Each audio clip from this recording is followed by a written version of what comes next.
Ustadz, apa hukumnya menyalurkan dana zakat atau infak berupa pinjaman tanpa riba kepada para pedagang kecil?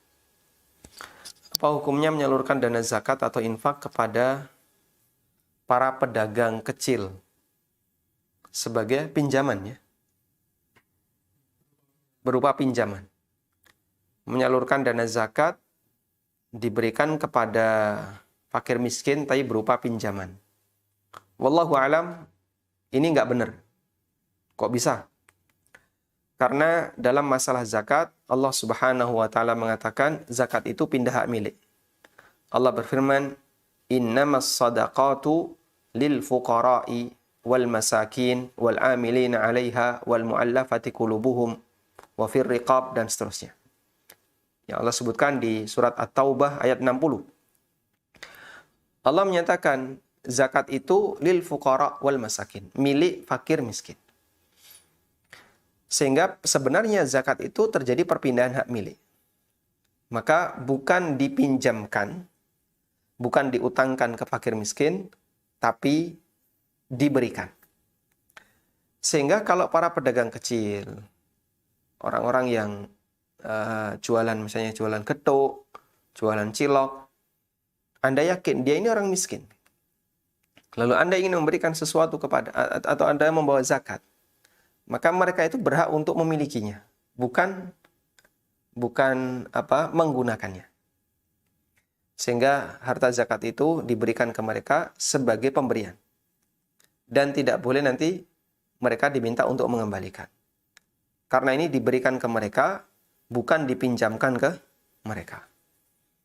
Wah, kalau begitu dana zakat habis. Ya tidak apa-apa, nggak masalah habis. Memang harus dihabiskan. Terus nanti tidak produktif. Kalau mau yang produktif, jangan pakai zakat. Anda bisa menggunakan wakaf atau dana utang. Nah, itu produktif. Misalnya wakaf. Anda sampaikan kepada jamaah, kita mau kumpulkan dana wakaf. Yang ini nanti akan kita pinjamkan ke UKM-UKM atau ke pedagang-pedagang kecil dengan akad utang.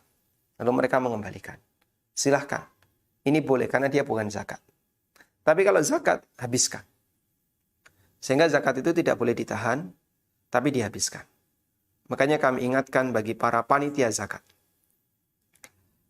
Posisi Anda sebagai panitia zakat adalah wakil dari muzaki.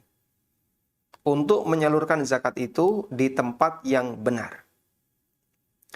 Dan namanya wakil, berarti dia harus menunaikan sebagaimana amanah yang diberikan. Maka kalau dia sebagai wakil, kemudian menyimpan zakat itu dalam waktu yang lama, bahkan sampai seharusnya sudah dikeluarkan, belum dikeluarkan, dengan alasan sayang duit ini nanti habis, berarti dia tidak amanah. Karena itu saldo zakat harus nol. Saldo zakat harus nol. Kenapa? Sudah disalurkan semuanya. Terus nanti untuk biaya operasional dan seterusnya, Anda bisa ambilkan dari sedekah.